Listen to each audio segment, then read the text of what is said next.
Hi, everybody, and welcome to Exegetically Speaking, a podcast of the friends and faculty of Wheaton College, Wheaton, Illinois, and the Lanier Theological Library in Houston, Texas. My name is David Capes, and I am the Senior Research Fellow at the Lanier Theological Library and a former dean up there in Wheaton at the School of Biblical and Theological Studies. Our purpose in these podcasts is really very simple. We want to promote the study of biblical languages, Greek, Hebrew, Aramaic, so we can read the Bible more faithfully, study it more fully, and not just read it, but to live it. Joining me today on Exegetically Speaking is Dr. Julie Newberry, Assistant Professor of New Testament at Wheaton College. And I hear your dog in the background. Yes, yeah, I'm sorry. The delivery people keep delivering things, and she is not approving. She's not approving of that. My dogs do the same thing. If we have an Amazon delivery while we're talking, is no doubt in my mind that you're going to hear about it on your end. Because we have 3 rescue dogs that are just Oh, very boisterous when it comes to chasing down the delivery driver. Hey, so you've been at Wheaton College now. You're in your first year. You just finished your dissertation. Congratulations. Now, I think it's really interesting, your title for your dissertation, because it goes to what we're going to be talking about today. yeah. So my title is You Will Have Joy and Gladness, a narrative analysis of the conditions that lead to Luke and joy, which is kind of a mouthful. Yeah, it is. It is. You will have joy and gladness. Yeah, a quote from 114 when Gabriel tells Zechariah, You will have joy and gladness. Okay. Maybe not, in his case, not immediately, No, not immediately, because he got eventually. very silent right after that. Yes, yeah. Yeah. So then that's part of the interesting thing that we talked about in a way in an earlier podcast that we did. hmm But today we're going to focus in upon joy in Luke chapter 22. Not all joy is righteous joy, right? Not all joy is God delivered, God sent joy. Some joy is malicious joy. Some joy comes from bad behavior. Right. Tell us about Luke 22. Yeah, so in Luke 22, this is a pretty familiar passage that probably comes up in churches around Good Friday when Hmm. we read about Jesus's betrayal. It says in Luke 22:4 that Judas goes to confer with the chief priests and officers of the temple about betraying Jesus. And the joy comes up in the following verse, Luke 22:5, when we hear what their response is to Judas's offer. Hmm. It says kai ekaresan, which literally could be translated, and they rejoiced, Mm-hmm. and they agree to give Judas money. What's interesting is that most English translations don't use joy language in translating that verse. And you can kind of see why, because in English, normally joy is a positive word. Right. But for Luke, joy is not always a positive word. And I think it's helpful for us to expand our notions of what kind of thing joy can be if we're going to really understand what Luke is doing with joy. Some other languages, for example, German, have words for this kind of malicious joy, like Schadenfreude. In English, we might need to use multiple words to convey the idea. Mm. But I think what it shows us is that for Luke, joy is morally ambivalent. It can be good, it can be bad.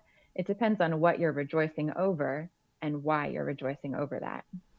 Now, is ultimately joy in Luke, particularly righteous joy, the good kind of joy, the joy that Zechariah will come to have, the joy that Mm-hmm. Mary did have when she's greeted by the angel, is that where joy is headed for everybody? I mean, when you say you will have joy, I think about, well, there's coming a day, I think of the Mm-hmm. prophets. There's coming a day when you'll rejoice. Maybe not today, maybe not tomorrow, but that day is coming. Is that part of the framework here?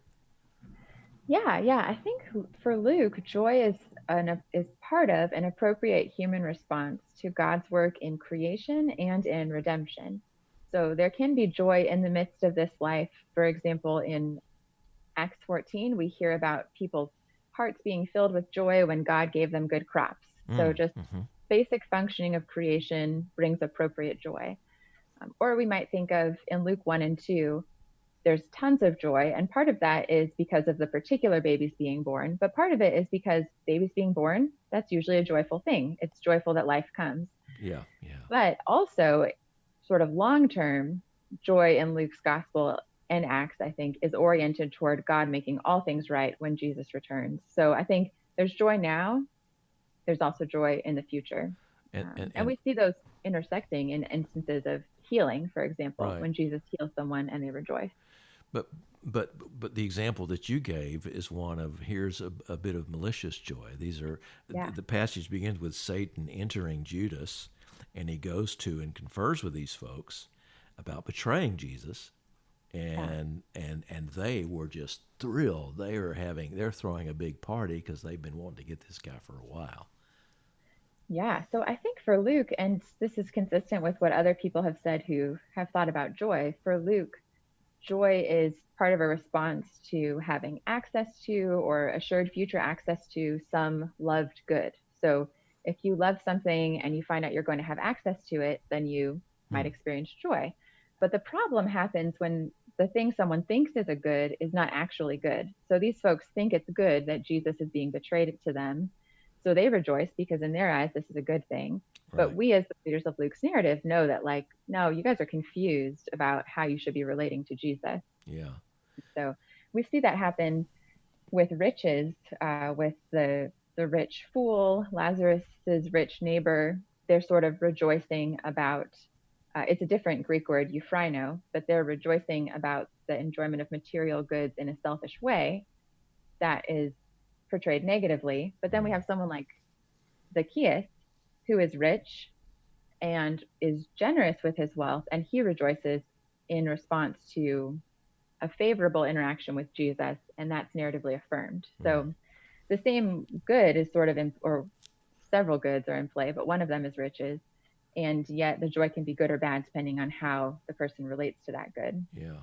Well, joy then sort of shares in the ambivalence, going back to your earlier term, the ambivalence of this age. We're living both in the present evil age and where there is malicious joy and where evil is real and suffering is real.